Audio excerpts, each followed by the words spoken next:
Oke, kita mau lanjut di sini. Coba kita buka Wahyu pasal 14 dan lembar isian kita masih yang ini ya. Masih yang terakhir kali. Jadi mungkin kalau yang tidak datang di hari-hari sebelumnya bisa pinjam atau nebeng ya sama temennya. Lihat. Tapi ini hanya sekedar pemandu aja, jadi nggak ada ini pun kita bisa ini mengikuti dengan baik. Coba kita buka Wahyu pasal 14. Nah, isian kita ini kan ayat 1 sampai 13. Tapi 1 sampai 5 kita sudah bahas. Jadi kita berfokus di 6 sampai 13 sekarang. 6 sampai 13 ya. Kita akan baca terlebih dahulu. Seperti biasa saya mulai ayat 6, jemaat sekalian ayat 7, kita akan sampai ayat yang ke-13. Oke? Firman Tuhan demikian, dan aku melihat seorang malaikat lain terbang di tengah-tengah langit, dan padanya ada Injil yang kekal untuk diberitakannya kepada mereka yang diam di atas bumi, dan kepada semua bangsa dan suku dan bahasa dan kaum. Dan dia berseru dengan suara nyaring, takutlah akan Allah dan muliakan Dia, karena telah dibasahkan hati-hatinya, dan semalam Dia yang mengatur tentang langit dan bumi, dan laut dan semua mata air. Dan seorang malaikat lain, malaikat kedua, menyusul dia dan berkata, sudah rubuh Babel, kota besar itu, yang telah memabukkan segala bangsa dengan anggur hawa nafsu cabulnya.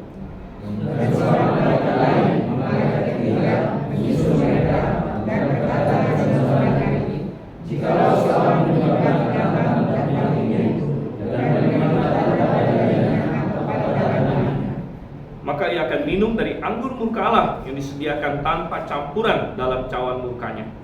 Dan ia akan disiksa dengan api dan belerang di depan mata malaikat-malaikat kudus dan di depan mata anak domba. maka seperti yang bisa mereka itu naik ke atas sampai selama-lamanya, dan siang malam mereka tidak henti-hentinya disiksa, yaitu mereka yang mengimani akan segala dunia itu, dan barang siapa yang telah menerima tanda-tandanya. Yang penting di sini ialah ketekunan orang-orang kudus yang menuruti perintah Allah dan iman kepada Yesus. Yang kami mendengar suara dari surga berkata, tuliskan, berbahagialah orang-orang yang mati dalam Tuhan sejak sekarang ini, sungguh kata Roh, supaya mereka boleh beristirahat dari jerih mereka, karena segala perbuatan mereka menyertai mereka. Oke, kita akan berdoa terlebih dahulu. Dan saya minta Saudara Reinhard untuk kita doa. Mari kita berdoa. Bapa dalam surga, pagi ini kami naikkan ucapan syukur kami ya Bapa, karena Engkau telah menyertai kami selama 1 minggu dalam pekerjaan maupun studi kami ya Bapa.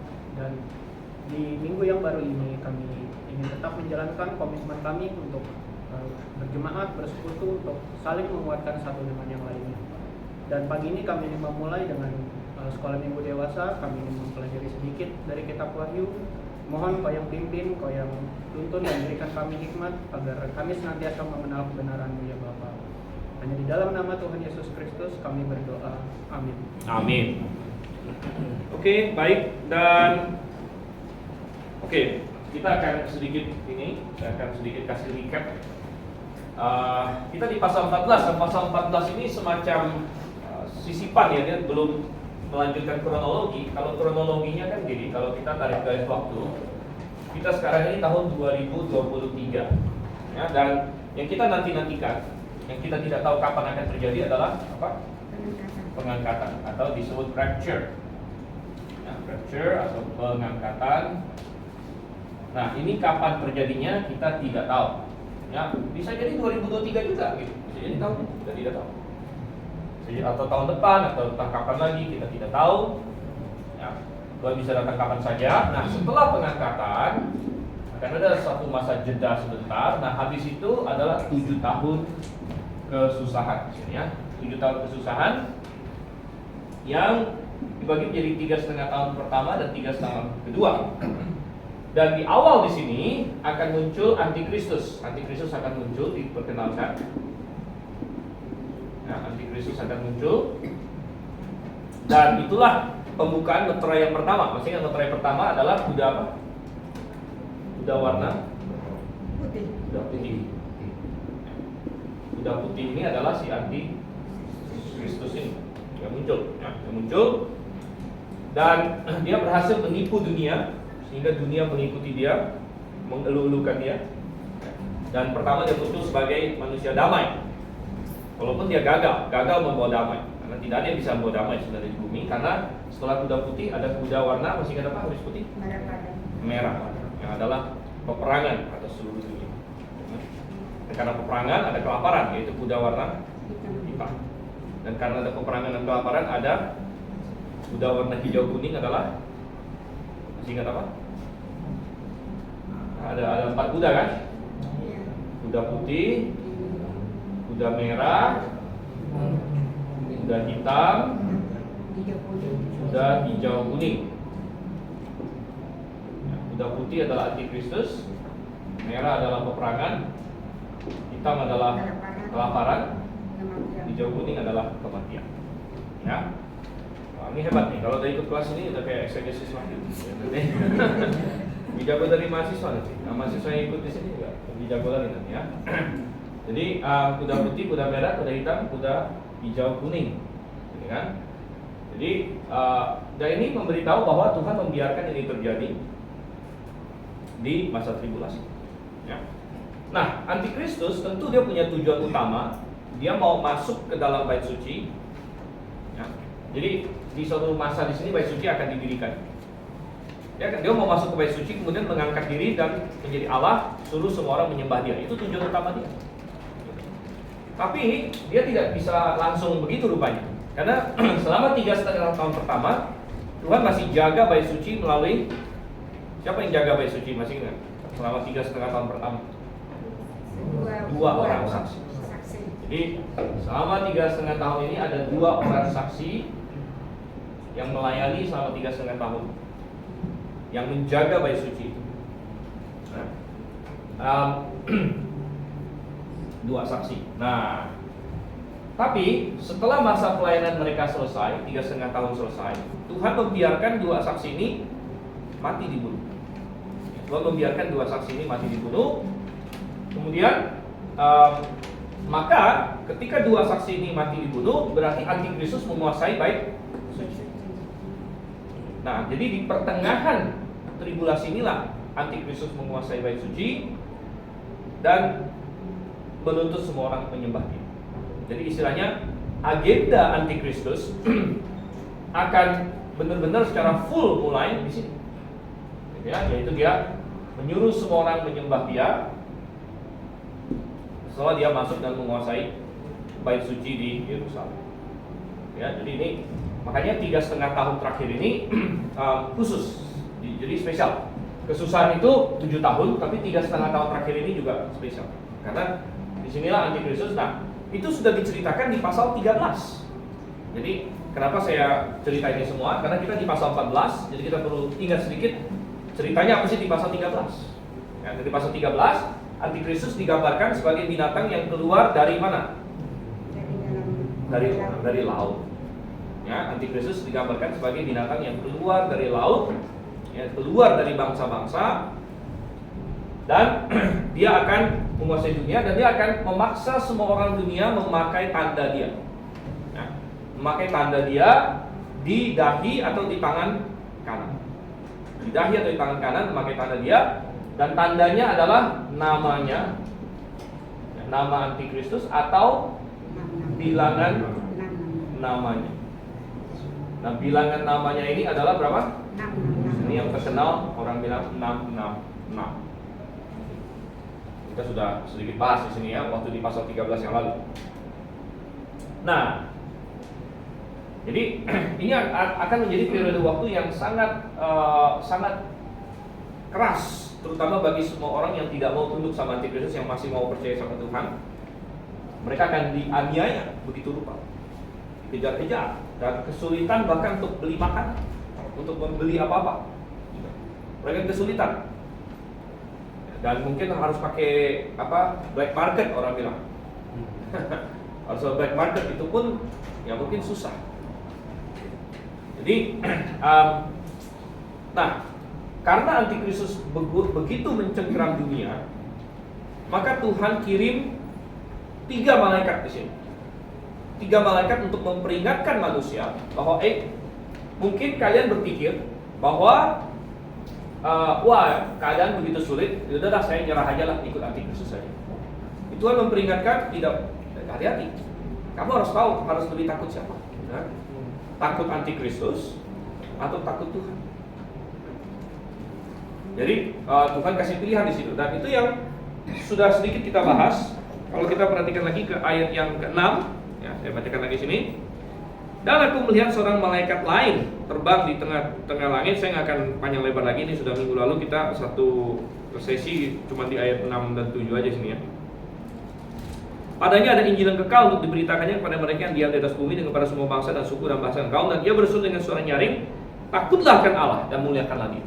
Jadi jangan takut kepada antikristus, atau istilahnya harus lebih takut kepada Tuhan daripada kepada antikristus. Ini seperti yang Tuhan Yesus ajarkan. Janganlah takut kepada manusia yang hanya bisa membunuh tubuh. Ini kata-kata Tuhan Yesus. Tapi takutlah kepada Dia yang selain bisa membunuh tubuh, bisa mencampakkan seseorang ke dalam api neraka. Ya. Jadi memang yang manusia paling bisa lakukan hanyalah membunuh tubuh. Dan ini yang selalu telah menjadi penguatan bagi setiap orang Kristen yang mengalami penganiayaan, termasuk nenek moyang kaum baptis kita. Nah, karena kita adalah orang baptis, nenek moyang kita sudah mengalami berbagai penderitaan. Kalau Anda boleh baca sajalah buku sejarah baptis, ya, renungan sejarah baptis yang dikasih tiap hari oleh Pak Nento dan lain sebagainya. Kita sudah penuh dengan itu. Tetapi para leluhur baptis kita selalu menatap kemartiran dan menganggapnya justru itu suatu pembebasan waktu untuk ketemu Tuhan. Dan Pak Nento pernah cerita tentang ada yang di buku sejarah baptis itu, ya, bahkan ada yang waktu dia mau mati dibakar itu dibilang itu seperti hari pernikahan dia, karena dia akan bertemu dengan mempelai laki-laki, yaitu Yesus Kristus.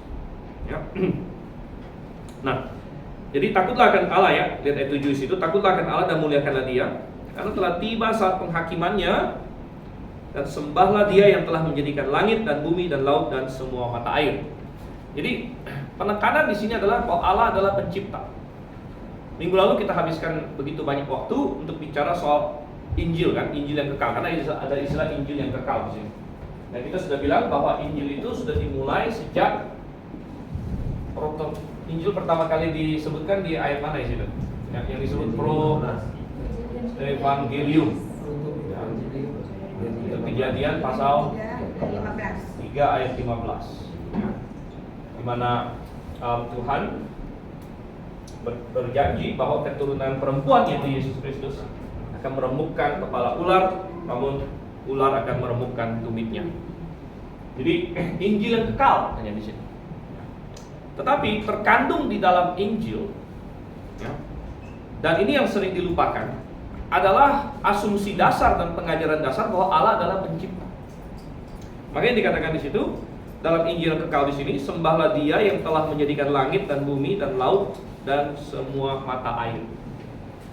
Nah, hari ini begitu banyak gereja tidak melihat koneksi antara doktrin penciptaan dengan Injil, sehingga mereka kompromi masalah penciptaan. Dan kalau misalnya kaum liberal itu kita sudah tidak usah terlalu kaget lagi, namanya juga sudah liberal, gitu, sudah ngaco punya lah, gitu ya. Tapi sangat disayangkan ada banyak gereja yang masih mengaku Injili, tapi berkompromi dalam hal penciptaan ini. Ya.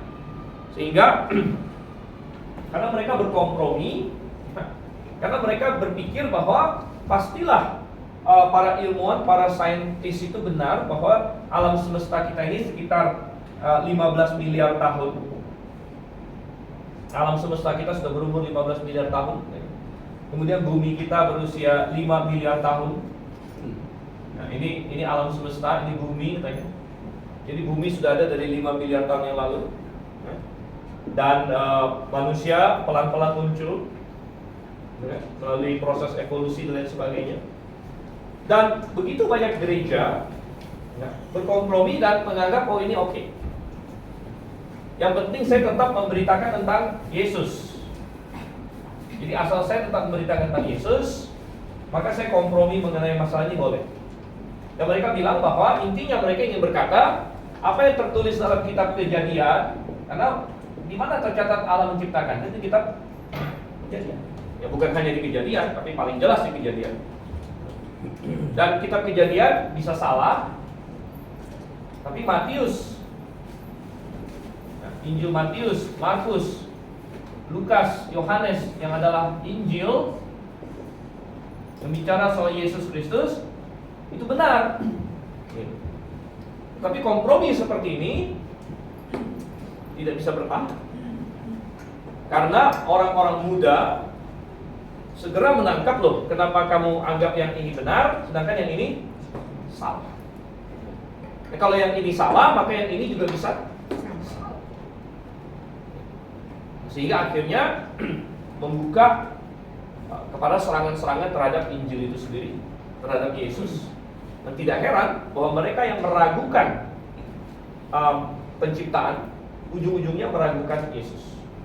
Sehingga di kalangan banyak gereja yang sesat, yang salah, ya, mereka sekarang bertanya begini, ada Yesus iman, ada Yesus sejarah, katanya.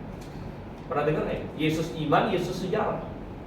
Jadi maksud dia, Yesus yang kamu imani itu Yesus iman, tapi itu bukan Yesus yang benar-benar hidup.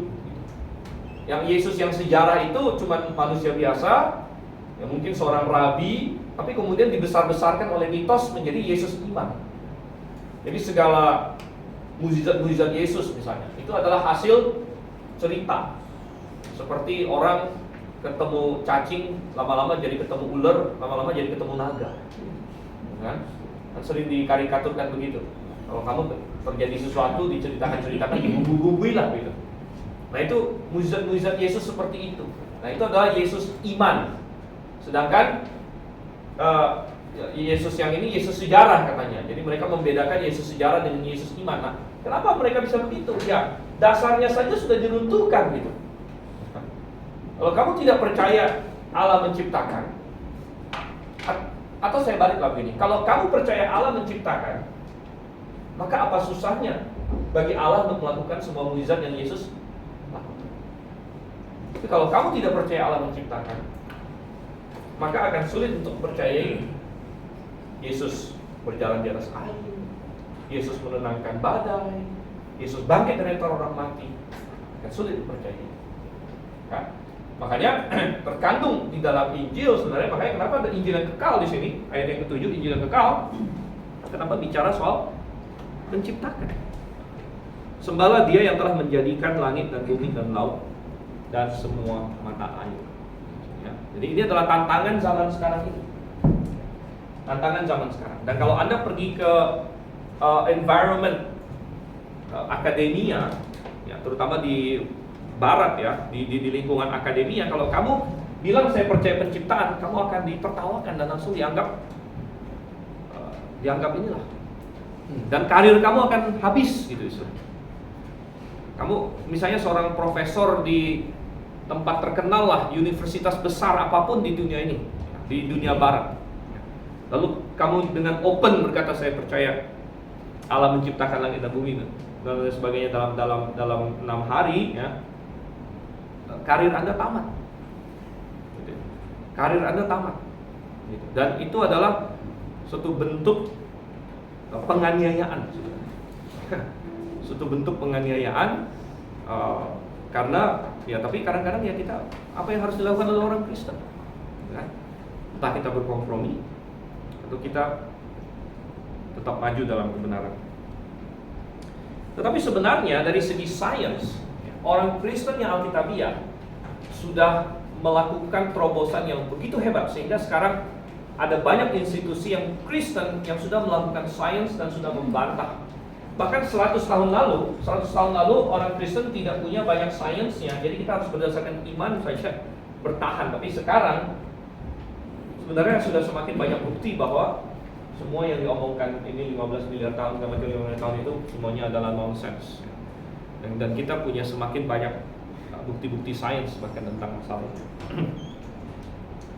Oke, itu malaikat yang pertama. Sekarang kita lihat malaikat yang kedua. Isian kita udah sampai mana ya teman-teman? 5A udah belum? Hah? Oh 6B sekarang ya? Ya 6B. Enggak, kalau di ini kita 5, tapi ininya kan ini ada ke double, 3-nya kan ke double. Waktu itu kan kemarin saya bilang ini. 3-nya ke double itu kan. 5B atau 6B ya, coba situ. Malaikat kedua memprediksikan kejatuhan kerajaan antikristus. Di sini ya.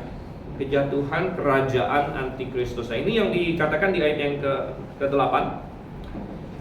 Dan seorang malaikat lain, malaikat kedua menyusul dia. Jadi ini malaikat kedua yang berkata, sudah rubuh Babel, kota besar itu yang telah memabukkan segala bangsa dengan anggur hawa nafsu cabulnya. Oke, jadi ini adalah kali pertama Babel muncul dalam kitab Wahyu. Ya, nanti kita akan ketemu Babel banyak disinggung di pasal 17 sampai pasal 18. Tapi ini pertama kali dia muncul di kitab Wahyu. Dan Babel, kapan pertama kali Babel muncul di Alkitab? Kembali di kitab Kejadian kan? Di kitab Kejadian lagi, balik lagi ke peristiwa menara Babel di situ. Ya. Jadi Babel pertama kali muncul di Alkitab di kitab Kejadian, peristiwa menara Babel. Dan apa yang terjadi di menara Babel di situ? Manusia menentang Tuhan. Dan Babel adalah siapa orang yang pertama kali berkuasa di bumi jadi raja? Nimrod. Dan kerajaan dia ada di Babel di situ. Jadi Babel adalah kerajaan pertama yang menentang Tuhan. Ya, karena itu memang kerajaan pertama. Babel adalah kerajaan pertama yang menentang Tuhan. Dan akhirnya Babel ini dalam Alkitab dijadikan simbol perlawanan terhadap Tuhan. Ya. Dan akhirnya kita melihat ya, di dalam kitab Wahyu bagaikan ada suatu persaingan antara dua kota. Dua kota yang paling sering disebut dalam Alkitab. Yang pertama adalah kota Yerusalem. Yang kedua adalah kota Babel. Ini adalah dua kota yang paling banyak disebut dalam Alkitab. Yerusalem ini melambangkan kotanya Tuhan, pemerintahan Tuhan, tunduk sama Tuhan. Babel melambangkan kerajaan yang menentang Tuhan. Dan Babel ini bentuknya macam-macam, sampai akhirnya di akhir zaman adalah kerajaannya antikristus. Di akhir zaman kerajaan antikristus ini Babel. Ya. Dan nanti kita akan lihat tema ini berulang di pasal-pasal selanjutnya, pasal 17, pasal 18. Pokoknya ujung-ujungnya nanti siapa yang menang, Yerusalem atau Babel. Tentu kita sudah tahu ceritanya. Tuhan berkata yang menang adalah Yerusalem, terutama yang disebut nanti Yerusalem baru. Karena yang Yerusalem lama mengecewakan. Yerusalem lama gagal, akhirnya memberontak juga. Tapi Yerusalem baru ini yang dari Tuhan. Nah, ini akan menjadi ini yang akan menang, kan? Jadi ingat bahwa pasal 14 ditulis setelah pasal 13 sebagai penguatan bagi umat percaya yang sedang mengalami penganiayaan di bawah antikristus ini. Tuhan ingin kuatkan bahwa Tuhan sudah nubuatkan bahwa ini akan terjadi, antikristus akan berkuasa, tapi Tuhan juga menubuatkan bahwa Babel rubuh. Bahkan dia pakai kata di sini apa? Sudah rubuh. Ini adalah bahasa nubuat yang luar biasa. Seringkali di dalam Alkitab nubuat itu dia justru pakai semacam, kalau dalam bahasa Inggris kita sebut past tense atau tenses masa lalu. Jadi kalau kita pikir kadang-kadang kalau kita nggak ini lucu kok masa depan tapi kok pakai kata sudah gitu. Nah, salah satu yang paling terkenal adalah di Yohanes pasal 9 tentang kelahiran Tuhan Yesus. Masih ingat ada nubuat Yesaya dikatakan seorang putra. Coba kita buka deh ya. Yesaya pasalnya yang ke-9 ayatnya yang ke-5 ya. Dan ini kan nubuat tentang kelahiran Tuhan Yesus. Tapi perhatikan bagaimana Yesaya memakai past tense atau tenses masa lampau di sini. Ya, tentu itu bahasa Inggris ya. Sebenarnya ini ditulis dalam bahasa bahasa Ibrani. Dalam bahasa Ibrani dia istilahnya pakai perfect tense, tapi kita nggak usah belajar tenses bahasa Ibrani dulu sekarang. Kita lihat di ininya aja. Sebab seorang anak telah lahir untuk kita, seorang putra telah diberikan untuk kita, memang pemerintah dari sebahunya, namanya disebut orang. Ini jelas mengacu kepada Yesus Kristus. Tapi kenapa Alkitab memakai kata telah dan sudah begitu? Karena dari sudut pandang Allah yang Maha Tahu, Allah kan tidak tertutup oleh waktu gitu. Jadi bagi manusia itu masa depan, bagi Allah itu sedemikian pastinya itu sudah gitu. Itu sudah ya. Dan demikian juga kalau kita lihat di dalam Wahyu pasal 14, bagi orang-orang yang sedang dalam penderitaan dianiaya antikristus, betapa sangat menguatkan kalau dia mendengar Tuhan berkata, kerajaan antikristus ini sudah rubuh di hadapan. Antikristus ini sudah pasti dikalahkan. Itu menjadi penguatan yang luar biasa ya. Oke, walaupun saat ini saya sedang menderita di bawah rezim yang menganiaya ini, namun dia sudah kalah. Ya. Jadi sudah rubuh Babel. Oke, kemudian kita lihat sekarang malaikat ketiga. Ayat ke-9. Dan seorang malaikat lain, malaikat ketiga menyusul mereka dan berkata dengan suara nyaring, jikalau seorang menyembah binatang dan patungnya itu dan menerima tanda pada dahinya atau pada tangannya, maka ia akan minum dari anggur murka Allah. Jadi sangat menggoda tentunya bagi orang-orang di zaman itu untuk ya udahlah kita ngalah sajalah sama antikristus, pakai sajalah tandanya daripada kita menderita. Tapi Tuhan mewanti-wanti, kalau kamu begitu berarti kamu menyatakan kamu ada di pihak antikristus ya, dan itu tidak boleh dilakukan ya. Sehingga dikatakan C di sini di isian kita, malaikat ketiga memberi peringatan yang teramat keras pada semua orang agar tidak menerima tanda binatang yang di pasal 13. Tanda binatang yang di pasal 13 itu, yaitu namanya atau bilangan namanya. Karena kalau mereka menerima tandanya, Tuhan mengancam di ayat yang ke-10, ia akan minum dari anggur murka Allah yang disediakan tanpa campuran dalam cawan murkanya. Dan ia akan disiksa dengan api dan belerang di depan mata para malaikat-malaikat kudus dan di depan mata anak domba. Maka asap api yang menyiksa mereka itu naik ke atas sampai selama-lamanya, dan siang malam mereka tidak henti-hentinya disiksa. Itu mereka yang menyembah binatang serta patungnya itu, barang siapa telah menerima tanda namanya. Di sini sebenarnya ada banyak doktrin yang diajarkan ya. Makanya kadang-kadang waktu kita tidak cukup. Nomor satu, ada doktrin neraka digambarkan dengan jelas di sini. Jadi Alkitab tidak malu-malu untuk menyatakan bahwa neraka itu real. Dan banyak orang Kristen hari ini malu-malu untuk mengatakan hal ini. Karena tidak populer di zaman modern untuk mengajarkan tentang neraka. Gereja-gereja yang mengajarkan neraka dituduh, oh kalian hanya memakai taktik nakut-nakutin orang. Gitu ya. Kalian gereja-gereja yang mengajarkan tentang neraka cuman mau nakut-nakutin anak kecil gitu ya. Supaya percaya Tuhan. Jadi neraka itu mereka anggap semacam taktik aja, taktik nakut-nakutin orang. Sudah nggak sama Tuhan. Ini bukan suatu taktik nakut-nakutin orang. Neraka adalah realita. Adalah realita dan realita yang mengerikan, bahwa di situ ada penyiksaan dan neraka itu adalah sampai selama-lamanya. Dan realita akan neraka adalah hal yang mendorong leluhur-leluhur kita ya, untuk mengabarkan Injil, karena mereka mengasihi jiwa-jiwa yang tersesat yang akan masuk ke neraka. Dan itu harusnya mendorong kita juga. Orang-orang yang kita temui, kadang-kadang saya juga memotivasi diri saya seperti itu. Bahwa misalnya saya ketemu seseorang, kadang-kadang saya bertanya pada diri saya sendiri, kalau orang ini masuk neraka, suatu hari nanti akankah dia bertanya-tanya, dalam hidup saya pernah loh ketemu dengan orang yang tahu cara keluar dari neraka. Walaupun mungkin saya ketemu dia hanya 1 jam, 2 jam, kok dia nggak ada kasih tahu saya gitu ya. Dan kadang-kadang itu menjadikan motivasi bagi saya untuk bersaksi, untuk entah bicara, entah kasih dia traktir, entah apa dan sebagainya. Karena saya selalu ingat akan realita neraka, bahwa neraka itu sangat mengerikan. Dan saya tahu caranya ke surga, begitu banyak orang tidak tahu. Nah mungkin kalau saya kasih tahu dia tidak akan terima, dia akan marah-marah mungkin, atau dia ini. Tapi minimal saya harus kasih tahu, supaya jangan ada penyesalan suatu hari nanti dia bisa bilang, saya di neraka, saya pernah ketemu si A, si B, si C, ini segudang orang yang semuanya tahu cara keluar dari neraka, nggak ada yang kasih tahu saya. Gitu. Kenapa begitu? Dan itu menjadi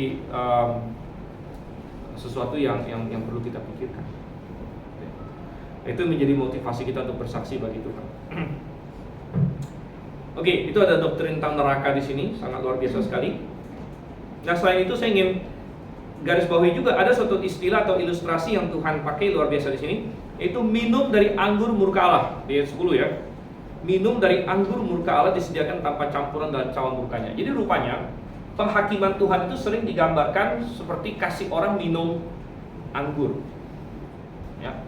Jadi ada cawan, dituangkan anggur, kasih minum kepada orang, itu kayak penghakiman bagi dia. Dan itu sudah ada sejak di Perjanjian Lama. Coba kita lihat di Yeremia.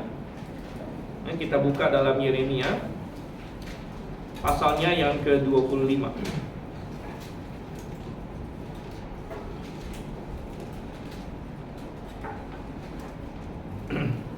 Yeremia. Saya salah buka Yesaya. Yeremia pasal 25. Coba kita ayat 15. Dari ayat 15 di sini. Beginilah firman Tuhan Allah Israel kepadaku. Ambillah dari tanganku piala. Piala ini cawan maksudnya. Piala berisi anggur kehangatan amarah ini, dan minumkanlah isinya kepada segala bangsa yang kepadanya aku mengutus engkau, supaya mereka minum menjadi terhuyung-huyung dan bingung karena pedang yang hendak kukirim ke antaranya. Jadi meminumkan anggur yang memabukkan itu seperti ini adalah gambaran hukuman Tuhan. Dan ini adalah salah satu alasan juga mengapa kita kaum baptis selalu mengajarkan jangan minum anggur beralkohol. Ya, jangan minum anggur beralkohol. Bukan karena anggur beralkohol itu haram dalam pengertian seperti konsep Islam seperti itu, ya. Bukan. Ya. Ada nggak saat-saatnya minum alkohol ya? Kalau alkohol itu ada dalam obat ya silakan, gitu kan. Dokter kadang-kadang ada pakai alkohol untuk tujuan-tujuan tertentu dan sebagainya. Tetapi saya berbicara mengenai kebiasaan dunia ini untuk minum alkohol secara sosial, untuk pesta atau untuk minum-minum atau untuk secara sosial aja, begitu. Ya, mereka minum-minum anggur yang bisa memabukkan di situ. Ya. Dan alasannya kenapa? Ada banyak ya. Ini kita nggak bisa bahas semuanya, tapi saya singgung sedikit saja. Ya. Mengapa demikian? Satu, Alkitab mengatakan bahwa kemabukan adalah dosa, itu jelas. Itu jelas, mabuk adalah dosa. Nah, mereka berkata, tapi saya minum, saya tidak mabuk. Yakinkah kamu? Ya. Yakinkah kamu? Ya. Karena batas antara kemabukan dengan ketidakmabukan itu kadang-kadang blurry, ya, tipis, ya, tipis. Dan kalau saya tidak mau mabuk, kalau saya tidak minum itu, saya pasti tidak akan mabuk, gitu. Ya. Jadi itu adalah langkah paling amannya lah istilahnya. Nah, langkah teraman supaya tidak mabuk adalah untuk tidak meminumnya. Ya. Jadi nomor satu. Dan nomor dua, minum anggur ini dipakai oleh Tuhan sebagai gambaran penghakiman gitu. Jadi menuangkan anggur yang berisikan cawan amarah Tuhan, minumkan kepada orang, itu adalah gambaran penghakiman. Kenapa saya mau memakai gambaran ini gitu kan, untuk diri saya sendiri. Itu salah satu alasan gitu ya. Nah, memang anggur dalam Alkitab kadang dilihat positif, kadang dilihat sangat negatif. Nah, dan kenapa ada ayat-ayat yang anggur digambarkan sangat negatif, tapi ada ayat-ayat di mana anggur digambarkan positif dalam Alkitab? Ada. Ya. Itu karena di dalam firman Tuhan, dalam bahasa Ibrani, anggur itu yayin. Ini bahasa Ibrani. Kalau bahasa Yunani-nya oinos. Yayin dan oinos ini bisa ini mengacu kepada anggur secara netral. Jadi anggur apa saja bisa yayin dan oinos. Jadi ini terbagi dua, bisa anggur yang tidak memabukkan. Jadi misalnya, jadi kita bilang kayak semacam jus anggur lah. Jus anggur atau buah anggur itu bisa yayin oinos, atau bisa juga mengacu kepada anggur yang memabukkan, yaitu anggur beralkohol. Jadi dua-duanya bisa memakai istilah yayin dan oinos. Sehingga memang dalam Alkitab seringkali anggur itu digambarkan positif. Nah, kita percaya itu mengacu kepada buah atau jus anggur. Tapi seringkali yayin atau oinos ini, anggur ini digambarkan negatif di dalam Alkitab. Dan kita percaya ini adalah anggur yang beralkohol. Kenapa dari anggur yang tidak beralkohol bisa jadi beralkohol? Di sini terjadi proses yang secara kimia disebut proses fermentasi. Fermentasi. Fermentasi itu adalah semacam pembusukan sebenarnya. Nah, semacam sejenis pembusukan di mana ada alkohol adalah produk sampingannya. Produk sampingan dari proses fermentasi itu. Nah, tapi seperti yang tadi kita lihat di sini, gambaran tadi di Yeremia. Nah, Tuhan bilang, ambil cawan di tanganku yang berisi anggur murkaku, minumkan kepada bangsa-bangsa supaya mereka terhuyung-huyung, supaya mereka mabuk. Jadi memberikan sesuatu yang bisa memabukkan itu adalah gambaran penghakiman Tuhan, gambaran murka Tuhan sebenarnya di dalam Alkitab, gitu ya. Jadi ini adalah hal yang patut kita pikirkan di sini. Oke, masuk lagi. Itu hanya sekilas saja. Poin nomor 6 di kita ya, ayat yang ke-12. Yang penting di sini adalah apa katanya? Isian kita ketekunan. Ya, ketekunan orang-orang kudus. Yang penting di sini adalah ketekunan orang-orang kudus. Dan artinya tetap beriman. Tetap beriman kepada Tuhan, tetap percaya kepada Tuhan. Ini benar untuk segala zaman, tetapi memiliki penekanan tersendiri di masa tribulasi. Jadi manusia harus bertekun dalam iman. Itu bukan hanya di masa tribulasi. Jadi masa gereja pun, sekarang pun kita harus bertekun. Ya, jangan melepaskan iman kita. Itu adalah perintah firman Tuhan. Tetapi ada penekanan yang spesial di masa tribulasi, masa ketekunan ini. Karena penganiayaan yang begitu hebat yang dirasakan pada waktu itu. Nah, kalau orang percaya bertekun, kadang-kadang konsekuensinya adalah dia dianiaya, dan kadang-kadang konsekuensinya adalah dia mati. Gitu. Tapi ayat berikut menjadi penghiburan bagi kita, ayat 13. Aku mendengar suara dari surga berkata, tuliskan, berbahagialah orang-orang mati yang mati dalam Tuhan sejak sekarang ini. Jadi Tuhan berkata, kalaupun kamu harus mati, kalau kamu mati dalam Tuhan, itu adalah berbahagia. Gitu. Kalaupun harus mati, berbahagialah orang-orang mati yang mati dalam Tuhan sejak sekarang. Karena seperti saya ada singgung kemarin di penguburan dari Ibu Tasrifah yang kemarin sebagian jemaat ada ikut, manusia itu ujung-ujungnya akan mati. Gitu. Ada bilang, saya belum mau mati sekarang ya, tapi ujung-ujungnya kan mati juga. Ya. Entah berapa puluh tahun lagi, gitu kan? Atau entah sekarang, atau entah kapan, semua orang pasti akan mati.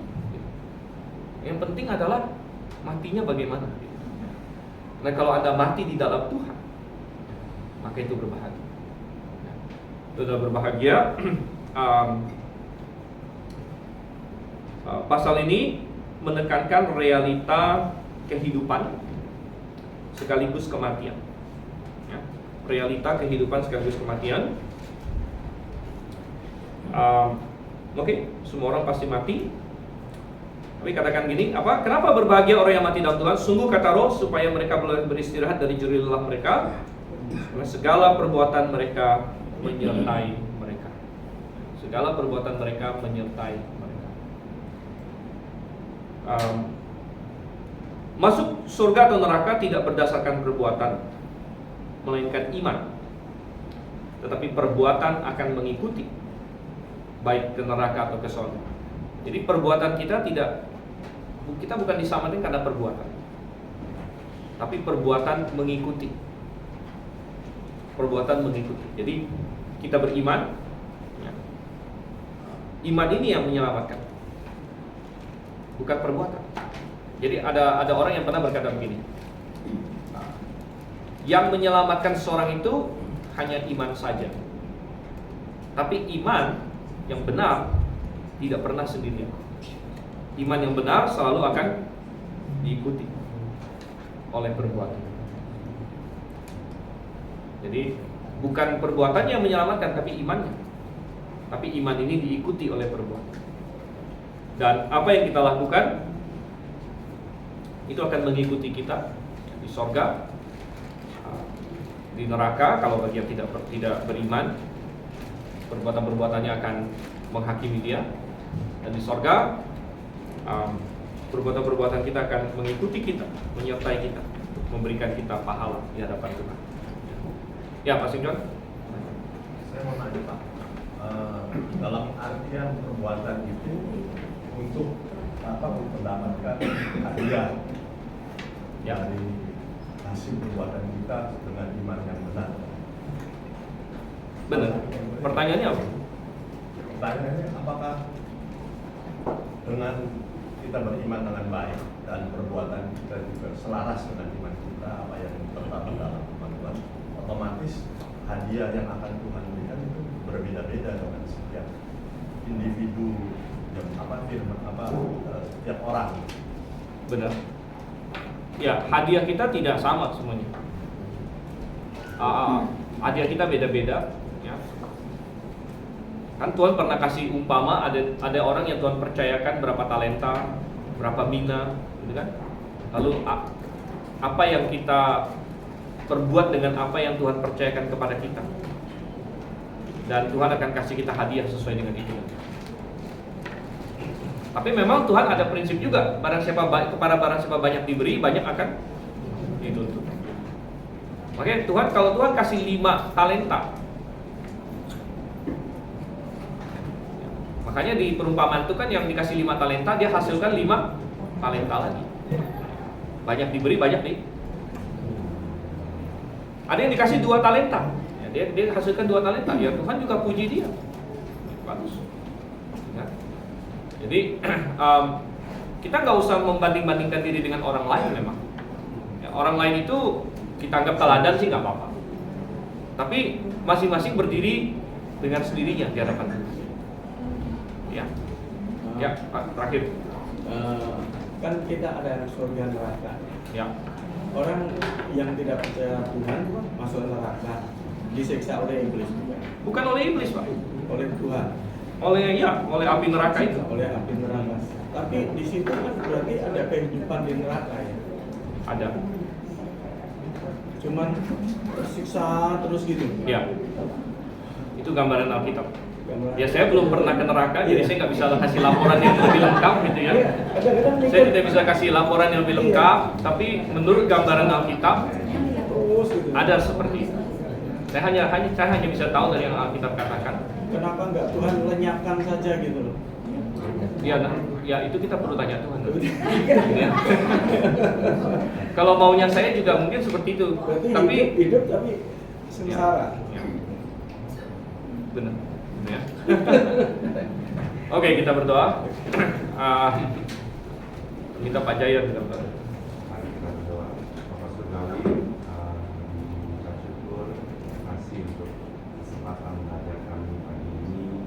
Adalah apa yang sudah kami pelajari sungguh Tuhan, membuat kami semakin mengerti dan firman-Mu, mengasihi Engkau, segenap hati kami, segenap kekuatan kami, yang paling pertama supaya kami dapat menjadi saksi Tuhan yang baik, yang memuliakan Tuhan. Dan sebentar kami akan buka kebaktian.